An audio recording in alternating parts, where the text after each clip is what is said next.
Vamos lá. Versículo 27. Mas ninguém pode, ao entrar... Agora, vejam só, vamos ter que ver isso com muita calma. Sempre vendo com calma. Mas ninguém pode, ao entrar numa casa de um homem forte, saquear seus pertences, se primeiro não amarrar esse homem forte. É possível? Se o homem é forte, primeiro precisa-se o quê? Amarrar, neutralizá-lo, para poder o quê? Saquear a sua casa. E então saqueará a casa dele? Se o amarrar, sim. Então vejamos nós, Jesus não está falando e nunca fala sobre questões físicas concretas. Tem sempre, nas parábolas, essa correlação, não é? Entre o físico e o espiritual e o moral, certo? Então vamos pensar em nós. Nós queremos ser esse homem forte, não é? E qual é essa casa que nos representa? Nossa mente? Nossa casa mental?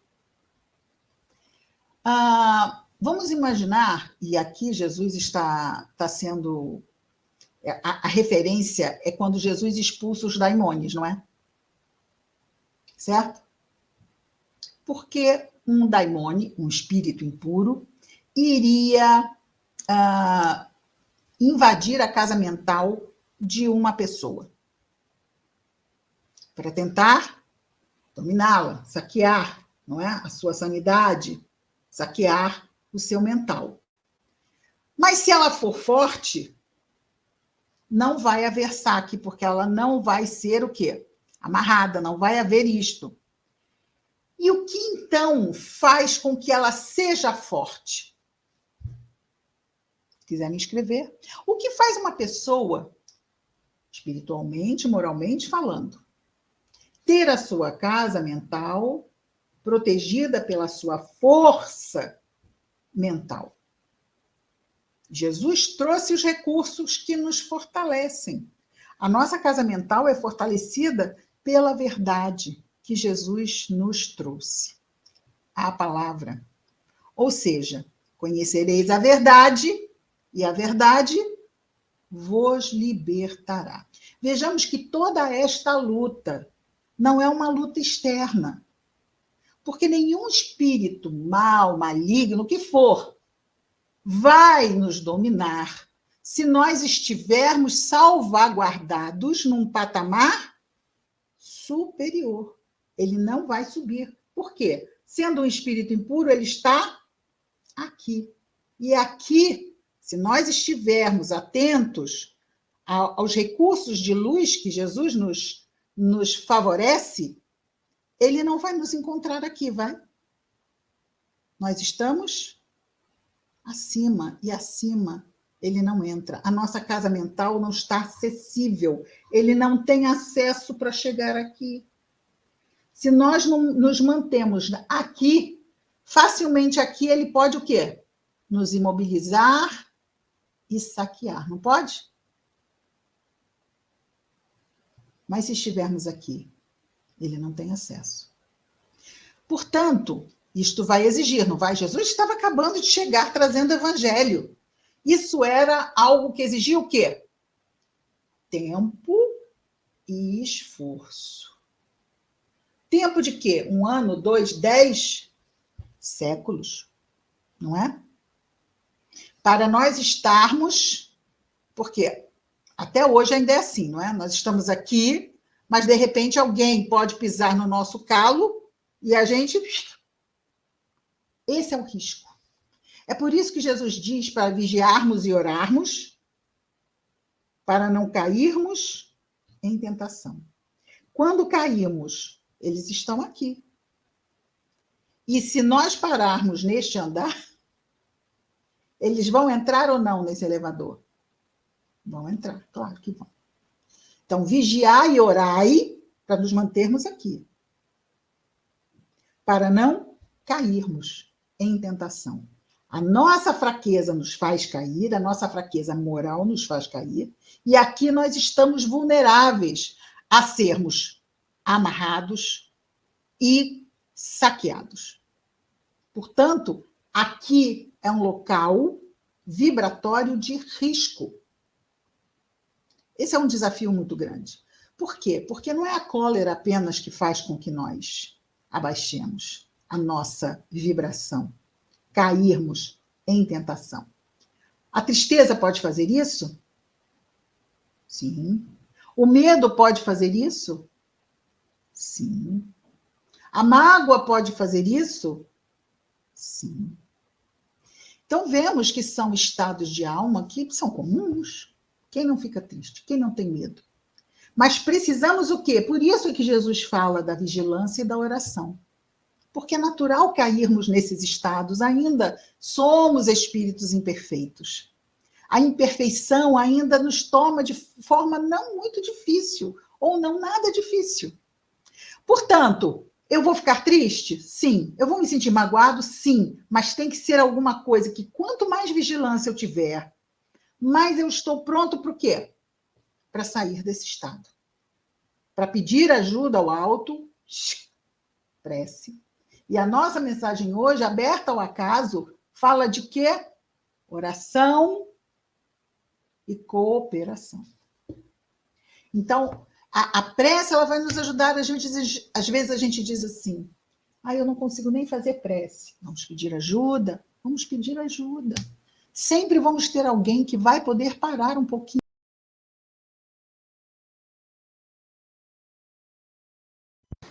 Cristina caiu, dá para notar, né? Vamos aguardar um pouquinho?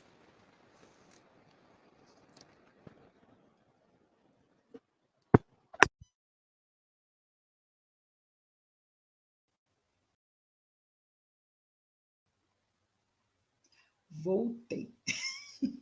De repente, não sei, acho que faltou a internet aqui. E daí a importância, não é, de nós estarmos atentos. Estávamos falando, né, de cair e caiu, né? Caiu a internet. Mas olhe, quanto tempo levou para voltarmos? Isso é interessante. Se eu não soubesse da ferramenta e dos recursos, eu ia conseguir voltar? Não. Mas eu sei. E quando eu percebi que estava fora da internet, o que eu fiz? Fiz os processos que eu conhecia para voltar. Então, por isso que é importante nós conhecermos o Evangelho, conhecermos Jesus, conhecermos a doutrina, porque isso são recursos que, quando nós nos damos conta de que não estamos bem, vamos pensar, mas peraí, eu não estou bem, não é? Aqui está uma prova. Olha, mas está doendo tanto que com certeza é uma expiação. Isso nos ajuda. Assim, então, peraí, vou respirar fundo, porque eu sei que isso passa. Eu só preciso estar o quê? O melhor possível. Comigo mesmo, com tudo que eu sei, respirar fundo, delegar, pedir ajuda e deixar que os bons espíritos me ajudem. E tudo isso vai ser o quê? Um esforço. Às vezes eu nem consigo chegar aqui, mas eu já estou aqui. Já é um esforço que a gente vai. E quanto mais a gente sobe um pouquinho, menos difícil fica subir mais um pouquinho e mais um pouquinho. Pensamentos negativos costumam ser mais intensos quando nós vamos baixando. Mas eu tinha um amigo muito que já voltou para a espiritualidade, um dirigente espírita da nossa primeira casa espírita, o senhor Oswaldo, e ele dizia que, diante de uma ideia insistente, que às vezes vira quase aquela monoideia de uma preocupação, de um medo, de um... precisamos substituir essa monoideia por outra monoideia. E ele dizia, Jesus é a melhor e mais forte monoideia que existe. Será que já refletimos sobre isso? Às vezes pensamos, não consigo parar para fazer uma prece. E não conseguimos. De repente não tem ninguém acessível. Mas Jesus, eu vou lá, pego uma história, uma passagem, uma mensagem que o meu anjo da guarda está tentando me ajudar. Nisso eu já soltei um SOS. E aí eu vou e peço, meu anjo, fala comigo. Aí eu vou e abro. Observemos amando Alguma coisa. Eu tenho que aprender com isto aqui. E foi isso que ele me incentivou. Olha, por que vês o argueiro no olho do teu irmão? Vamos imaginar que eu esteja aqui magoada com o que o outro fez comigo. Muito magoada. Com meu coração ferido de mágoa. Aí eu abro uma mensagem dessa que me diz, por que vês o argueiro no olho do teu irmão? Nós também temos, não temos? E de Jesus que é uma trave. Então, isto nos leva a quê? A compreensão, a calma. Calma, compreende, todo mundo tem limitação. Inclusive quem? Nós mesmos. Inclusive cada um de nós. E aí, voltando aqui, ninguém pode entrar na casa de um homem forte, saquear os seus pertences, se primeiro não amarrá-lo. Olha, só pode nos amarrar se nós estivermos o quê? Na mesma altura do invasor. Se não estivermos, se estivermos acima, ele nem invadir não vai, que dirá amarrar, que dirá saquear. Mas isso vai exigir, e daí Jesus diz que ele não expulsa os daimones, ele dá força à casa mental para que ninguém seja invadido por daimones. Quem expulsa os daimones? Veja, até naquela época havia isso, porque Jesus estava no seu processo de ensino-aprendizagem do Evangelho diante e junto a todos nós. Mas nós sabemos que os daimones são expulsos por nós mesmos, pela nossa conduta moral, que vai refletir no nosso tônus, na nossa vibração mental. O que é que faz com que a sombra se afaste ou se extinga? A luz, exatamente a luz. Sendo assim, a prece faz luz. E aí a gente pensa assim, não consigo fazer prece, que eu estava falando antes. Mas arar é orar, não é? Então, se eu me dedicar a alguma ação positiva, isso também vai fazer com que a minha vibração mude. E isso também vai fazer com que eu fique inacessível. Então, Jesus está dizendo, eu não expulso ninguém, mas eu dou recursos para que o dono da casa não seja tomado de assalto. E aí ele vai dizer uma coisa que é preciso que a gente escute. Ele está falando com quem? Com os escribas, não está? Não vamos esquecer, ele não está falando com o povo.